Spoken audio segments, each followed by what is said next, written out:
Something happened here. The evidence is right before us. An exoskeleton, perfectly intact, occupied by nothing. The shrimp that was wearing it is a few centimeters away, getting ready to eat it. It will recycle the calcium it needs to build the next one. It will need to do this again in 3 to 4 weeks. It has been doing this since it was 1 millimeter long. The molt is the central event in the life of every arthropod on Earth. Neocaridina davidi, a freshwater shrimp from Taiwan, first described in 1904, native to streams, drainage ditches, and pond margins at low altitude, where it will live amongst the leaf litter, submerged roots, and aquatic macrophytes. The wild-type coloration is a mottled greenish-brown, with very appropriate camouflage for an animal that spends most of its time grazing leaf surfaces in organic rich water. Every other color you can see in this footage is a captive selection from that one ancestral one. They are all the same species. They're all arguing about the same substrate. Selective breeding for color in this species began in Taiwan in the 1990s. The red morph, the cherry shrimp, for which it has a common name, was the first one to be stabilized and is still the most widely traded. Orange, yellow, blue, green, and all sorts of other colors followed as breeders identified and fixed mutations affecting the pigmentation and chromatophore expression.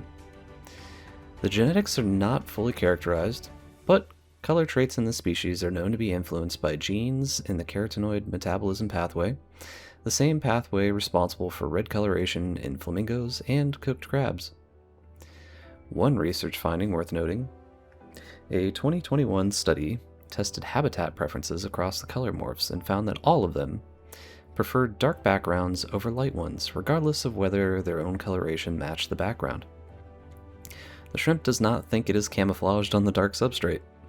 It is simply following the same innate preference as the brown wild type, which evolved on dark leaf litter. Selective breeding changed the color, but it did not change the behavior. The wild type is still in there, making substrate choices.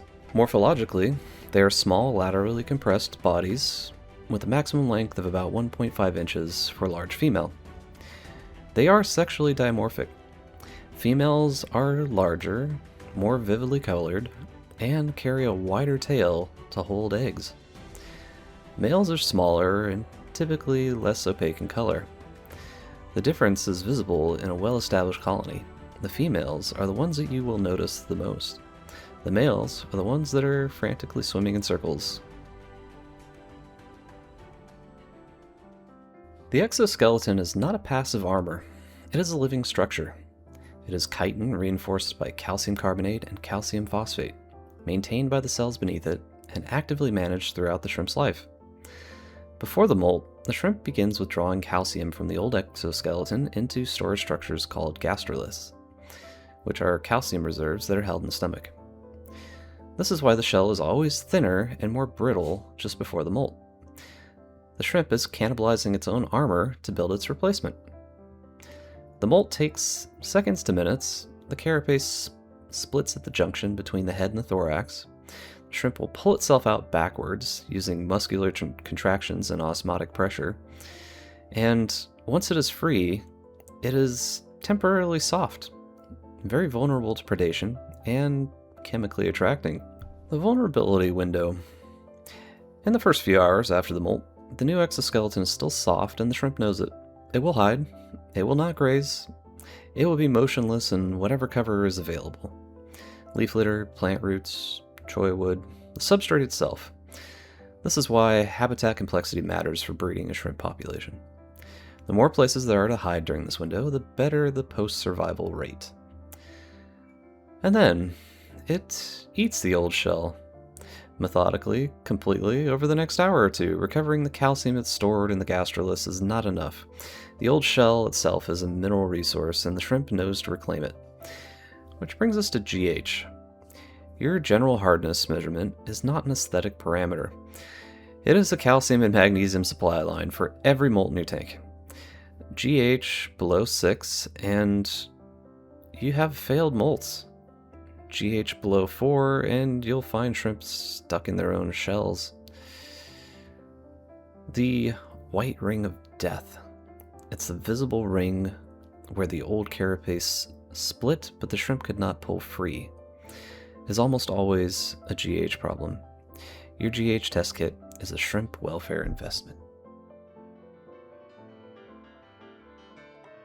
The freshly molted female releases pheromones into the water column. The males will detect them within seconds. Every male in the tank, and it's always every male simultaneously, begins swimming in rapid erratic patterns, following the chemical gradient towards the source. They will search for minutes. They will not stop. They will ignore food. They will climb out of the water if they need to reach the surface to do so. The technical term for this behavior is mate searching. The accurate description is controlled panic, executed with complete conviction by animals the size of your thumbnail. Fertilization happens externally.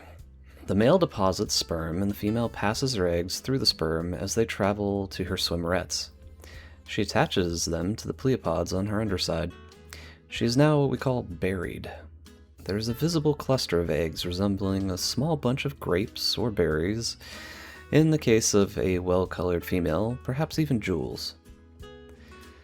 The incubation takes 21 to 28 days at a standard aquarium temperature, with the female fanning the eggs continuously to oxygenate them. If she becomes stressed by water instability, by predation, by temperature shock, she may end up dropping those eggs. Stability is not a preference for this species, it is a reproductive requirement. The shrimp measures its environment's trustworthiness through chemistry and behaves accordingly. The young will hatch as miniature adults. There is no larval stage with this species. There is no planktonic stage. Not something that requires a different environment. Instead, you have a 1 mm copy of the adult with a functional radula walking immediately, already looking for biofilm to eat. This is called direct development, and it is specifically why Neocaridina can breed and establish populations in a closed freshwater aquarium, while their close relatives cannot, which is where the Amano shrimp comes in. For contrast, Caridina multidentata, the Amano shrimp. They're in the same family as the Neocaridina, and they have the same ecological role. They're both biofilm grazers and detritivores, but they have different reproductive strategies. They are roughly twice the size of a large female Neocaridina, and they are considerably more effective against established algae and, unfortunately, impossible to breed in a closed freshwater aquarium. The Amano shrimp will breed in fresh water, but the larvae require brackish or marine water to develop. They have a planktonic stage for the first few weeks of their life, and the juveniles will then migrate to freshwater.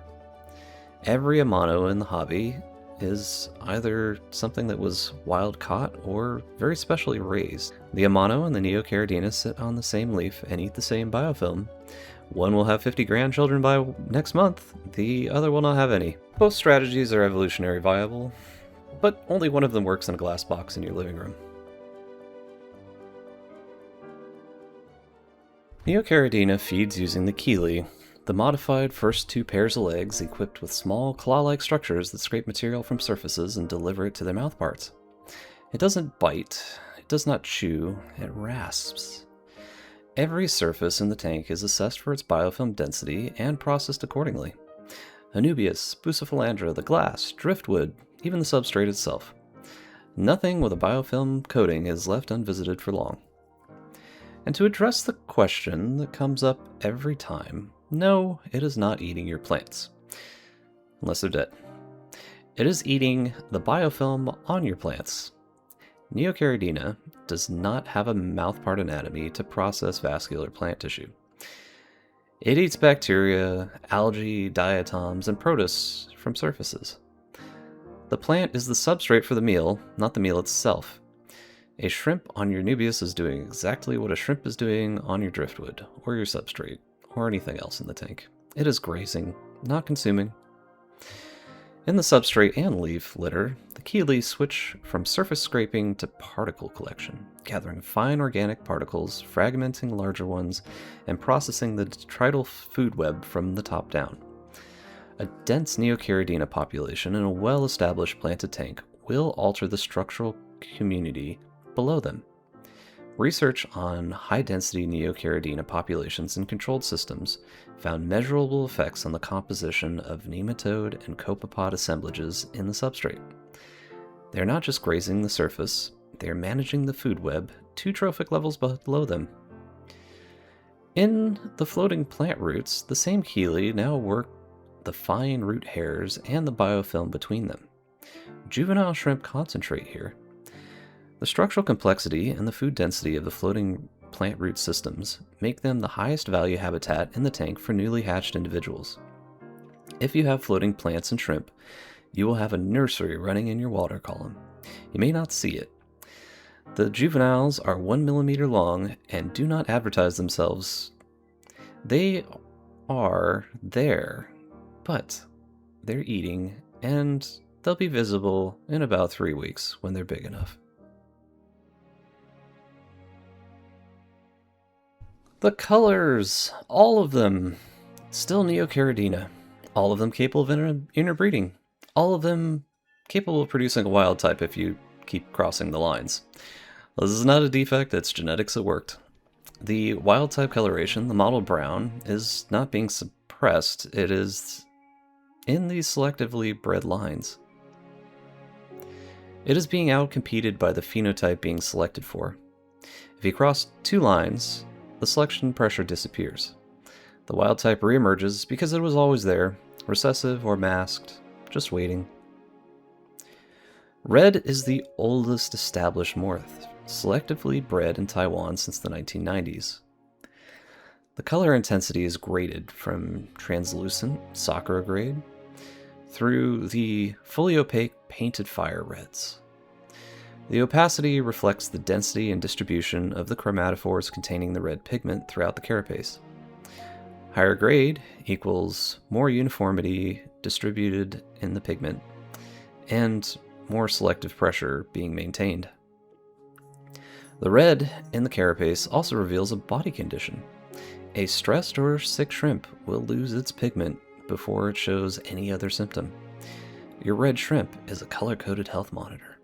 Yellow and orange morphs reflect variation in the carotenoid pigment pathway, the same biochemical system controlling the red, but it's shifted towards different wavelengths by different gene expression patterns.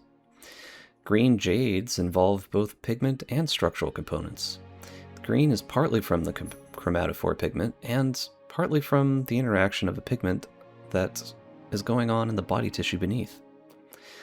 Blue morphs are among the most recently established and stabilized lines that are the most genetically fragile, reverting to wild type fastest if the colony management lapses. Each color morph in its own tank is required if you want to maintain your line integrity. They will find each other otherwise, and that brown will return. Neocaridina davidi is extraordinarily productive. A single healthy female produces 20 to 30 eggs per clutch in optimal conditions. Clutches follow within days of each successful molt. In favorable conditions, a population doubles within 2 months. This is an asset in a planted aquarium and a significant ecological concern if they reach open waterways. Stable invasive populations have been documented in thermally altered canals in Europe, and they are always consistently traced to aquarium releases. They are feeding on the myofauna of those systems, the same community they would manage in your tank, in habitats where they were not present before. The rule is simple: do not release any aquarium organism into open water, any shrimp, any container they were transported in. The productive, adaptable, resourceful animal that makes Neocaridina so satisfying is what could also make an escape population ecologically consequential. Understanding your animal means understanding your responsibility towards the systems they came from and the ones they could potentially enter. In the aquarium, they are doing everything they evolved to do. Grazing the biofilm, processing the detritus, breeding in the leaf litter, managing the food web from 2 trophic levels up. The ghost shell on the substrate is not a death. It is a measurement. The shrimp was this big, and now it's bigger. And the cycle will repeat in 3 to 4 weeks because Neocaridina, in the most precise possible sense, is a molting machine. If you see molts, you have happy shrimp and a happy aquarium.